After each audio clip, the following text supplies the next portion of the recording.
అంతములేని ఆయన రాజ్యము రక్షణ శృంగమయా. రిక్తునిగా మారి శక్తిని విడనాడి నరుడిగా పుట్టెనయా. సృష్టిని మొత్తం చెక్కిన శిల్పి జ్ఞానపు గణించట. పొట్లవానిగా బీదల ఇంటిలో కాలము గడిపెనయా. రత్నవర్ణుడు రక్తమివ్వగా దేహము పొందెనయా.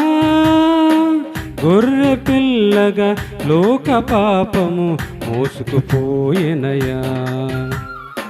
ఇమ్మానుయేలని పేరు పెట్టుటయే ప్రవచనము. ఆ దేవుడు మనకు తోడు అని దాని భావము. వింత వింత ఎంత వింత క్రీస్తు శాంతి సుధా.